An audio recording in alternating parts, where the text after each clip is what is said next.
Hi everyone, it's Coach Fred. So this is a lesson on section 1.1 and 1.2. Now we normally do lessons in class, but I will always have a video to review the exact lesson I did in class. But this time you're going to actually take notes on this because this is a review of things you already know, okay?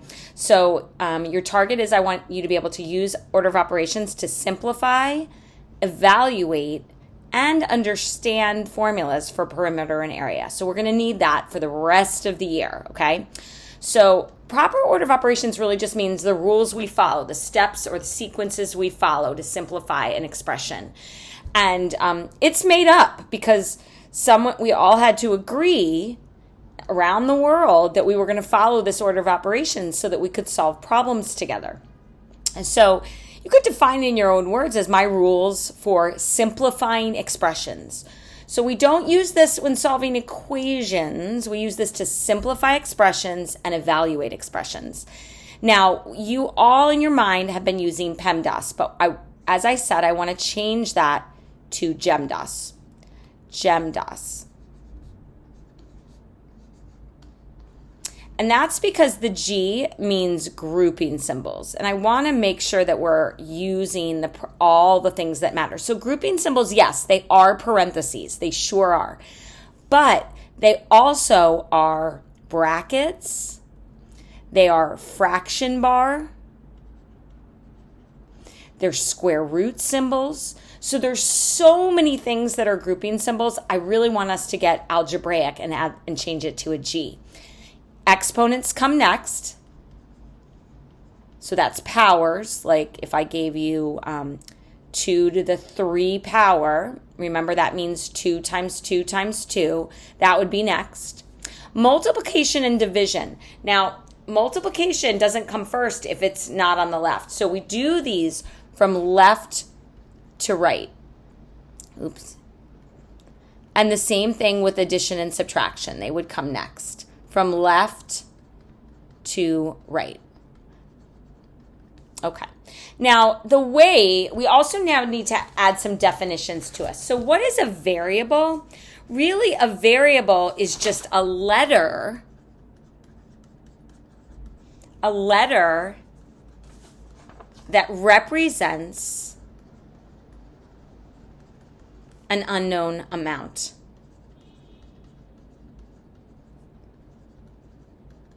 So 8 is a number. We call that a constant. X is a variable. It's what I'm trying to find. It's the unknown thing, okay? Unknown amount.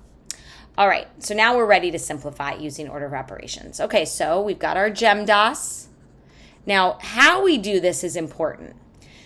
I notice a bunch of you do it like all together at once, and I want you to be really careful. I always like to think about it being like a tornado. I need to show all my work, really, and so a tornado kind of circles down. So watch, I'm going to go to the parentheses first, so I'm going to do 12 plus 3, so 24 minus, and then that would be 15, divided by 5. The next thing I'd have to do is the multiplication or division, so I have division here, so I have to do this. So 24 minus 15 divided by 5 is 3. And then that would give me 21. And that's my answer. We always want to box our answers. Right, this next one, I go to the parentheses first. Inside the parentheses, now that's its own expression. So I have to follow proper order operations. So I see exponents. So that would have to be done first. So 6 minus 4 minus 1. Then I would do the parentheses, 4 minus 1, so 3, and 6 minus 3, which would give me 3. All right, keep going, adding on. I need to make sure you all know that that dot means multiplication. We don't want to use that symbol of X anymore because it looks like a variable, so we use a dot. All right, so I've got to do this multiplication first, not the division. I have to go left to right. So 19 minus 7 plus 12 times 2 is 24. 24. Then I want to do the division, 24 divided by 8, which is 3. So this becomes 3. And then addition and subtraction from left to right. 19 minus 7 gives me 12 plus 3, which gives me 15. All right, now I threw in brackets and parentheses, and this is a great reason why we want to think of GEMDAS. So we want to go to the innermost first. So the innermost parentheses are right here. So that would be 18 minus bracket 52 divided by 13 bracket. Now I go to the brackets and I'll do the division. 52 divided by 13. If I'm not sure, I have a little box on the side. I get it out of the way. 13 into 52. I think it's 4. 4 times 3 is 12. 4 times 1 plus 1 is 52. So 4. So 18 minus 4 is 14. Now I want you to notice that Coach Fred really questioned herself on 52 divided by 13. So she went over to do the math. You could use a calculator there too if you wanted to. So our answer, 14. A couple more, they're getting harder. Now I threw in the fraction bar, and remember that is a grouping symbol. So I can't cancel those 3's out because I have to do everything on the top and everything on the bottom first. Okay, I've got to get it at least to multiplication. All right, so 8 plus 3 times 2. So I have to do 3 times 2, so that's 8 plus 6. I can do the 4 plus 3 on its own because it's a separate, I haven't divided yet. All right, so 8 plus 6 gives me 14. 14 divided by 7, which is 2. Now notice I'm doing step by step. I'm putting space in between. All right, moving over to F, I've got to do that and that first. So 8 times 5 gives me 40. 2 times 7 gives me 14. And I have 2 times 7 minus 4 is 3. All right, so 40 plus 14 is 54. And then 2 times 3 is 6. So 54 divided by 6 gives me 9. Hopefully this is all coming naturally to you and you're feeling really good. Now we're going to move on to now making these things algebraic. So an algebraic expression, remember, doesn't have an equal sign.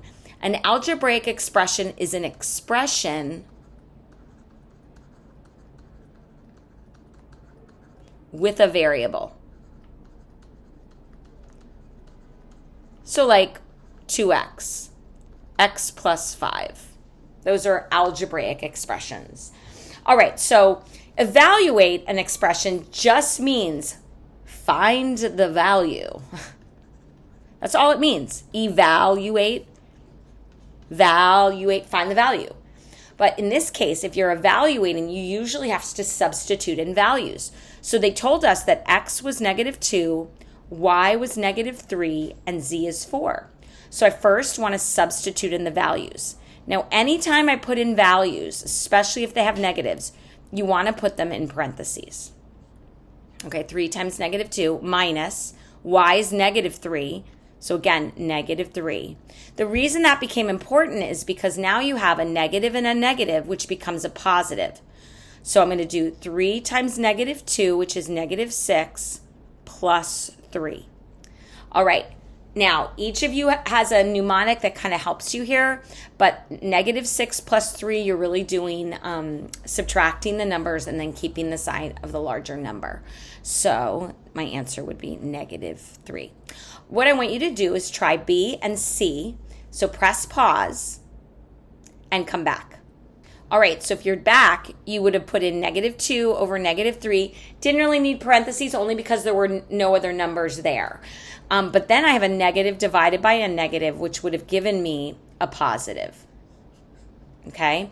All right, this last one you tried, you plugged in -3 plus 2 times -2. Again, I used those parentheses. So I would have done the multiplication first because it's an expression. We got to follow order of operations. So -3 minus 4, which gives us -7. When they're the same signs, add the number and then keep the sign of the larger number, okay? Couple harder ones. Ooh, I need those values. So x was -2, y was -3, and z was 4. Okay, so I've got 4 plus -3. Again, putting negatives in parentheses really, really makes it easier for you. And then 4 minus negative 3. All right, you can see now I have plus minus. Plus minus means minus. So 4 minus 3. On the bottom, I have negative, negative, which means positive. So 4 plus 3. All right, 4 minus 3 is 1. 4 plus 3 is 7. So I get a fraction, and fractions can be answers. All right, a couple more. 1/2, 4 minus negative 2. Now notice I put it in parentheses and then I had to close the parentheses, so double parentheses. All right, so 4 minus negative 2 means 4 plus 2. So I did that first. Then I have 1/2 of 4 plus 2 is 6. Now I simplify before I multiply. 2 goes into itself once and into 6 3 times, so my answer would be 3. Look at nice, clean. I'm even switching colors as I go. All right, F looks challenging, but we can do this. All right, so we plug in our values. 4 times negative 2 plus 5 times negative 3 all over 3 times negative 2 plus 8 times negative 3. All right, remember that fraction bar is a grouping symbol, so I have to do the top and the bottom. So I have to do multiplication first, and those parentheses mean multiplication. So that gives me negative 8 plus negative 15 all over negative 6 plus negative 24. All right, now I've got to simplify those positives and those negatives, because that's actually multiplication. That's what you're doing, so that's why you have to do it first. So negative 8 plus minus, so minus 15. And then negative 6 plus minus is minus 24. Okay, if they are the same signs, we add the numbers and we keep the sign of the larger number. So 8 plus 15 is 23, and they're both negative, so that would be negative. Negative 6 and negative 24 have the same sign, so we add the numbers. So 6 plus 24, which is 30, and then we keep the sign of the larger. So now I've got to simplify if I can, and I have a negative over a negative, which does give me a positive, and there is my answer. All right, we're almost there, guys. A couple other things I said we wanted to understand. We wanted to understand perimeter. We wanted to understand area. So a perimeter is all of the sides added up of a figure. All sides added up. It means if I took a ruler and I went around the rectangle, it's the length of all the sides added up. So this plus this plus this plus this. But I could use a ruler to measure it. We call it a linear measurement, okay? Perimeter formulas, it really depends on the figure.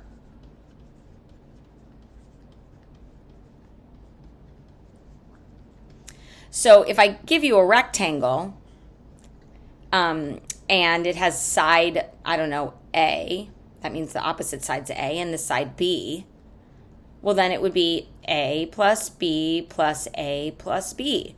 But we could then combine like terms. So I have an A and an A B and a B.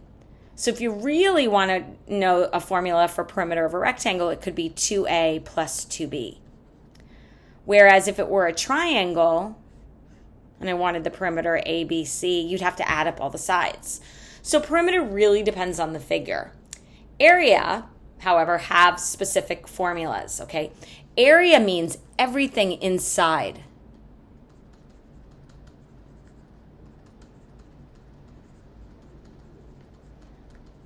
So if I want to paint a wall, so here's a wall. If I were buying paint, I wouldn't measure the perimeter, right? Because that wouldn't give me everything inside. I would measure everything on the wall if I was going to figure out how much paint I needed, or if I was going to carpet a floor. I'd actually need to do something to find everything inside. So like in a triangle, I need everything inside means area. And there are two formulas. The area of a rectangle, draw one for yourself.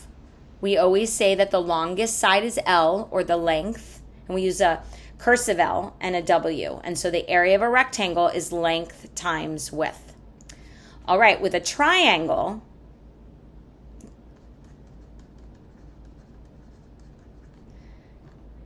okay, we call the base B, and the height, which is a perpendicular segment inside the triangle, sometimes outside the triangle, we call that a height, right? So it's a perpendicular segment going straight down. So the area formula for a triangle is base times height divided by 2. All right, you are going to need those two formulas because we can now add on to what you've already done. So it says if the length of a rectangle is 10 and the width is 3, find the area and the perimeter of the figure. So here we go. Here's our rectangle. It has a length of 10, a side of 3. So I go ahead and I mark the other side 3 and the other side 10. So if I want to find the perimeter, I'm going to use P. I add up all the sides. So 10 plus 10 is 20. 3 plus 3 is 6. So my perimeter would be 26. And if there were units, we'll say inches, then this would be 26 inches. If I want the area, I first want to always write down the formula. Area equals length times width, right? My length is 10. My width is 3. So you're evaluating an equation. So area would be equal to 10 times 3. You're substituting those values in. So my area would be 30. Now with area, the inches are not just inches. It would be square inches or inches squared. Because you've multiplied, if it was 10 inches by 3 inches, you multiplied inches by inches, and they're exactly the same. So they would be inches squared. You could write it like that as well. Okay? All right, it says evaluate the area of a right triangle if the base is 10 and the height is 24. In this case, do you really have to draw it? No, but you do need to know the area formula, and you would want to write that down. So area equals base times height divided by 2. So I'm going to substitute. My base is 10. My height is 24. Now, this is a great place for us to talk about simplify before you multiply. You certainly could do 10 times 24, giving you 240, but that might throw you if you have to divide by 2. You can simplify here. 2 goes into 24. That would be the one I'd want to simplify because I know the shortcut with tens. So 2 goes into 24. 12 times 10 times 12 would be 120. And again, let's pretend I gave you that it was inches. So this would be inches squared. All right. That's it for today. I think that's everything that we did in class. So we would have done in class, and today you're doing on your own. Now, if any point in a video, like I'm going too fast, just pause, write down what you need to, and then pick it up at play. This allows you to go back. It allows you to rewatch it if you didn't understand something. This one I went a little faster than I normally do because it was a little bit longer. I like videos to be short, more like 5 to 7 minutes. So hopefully this worked and you have a great day.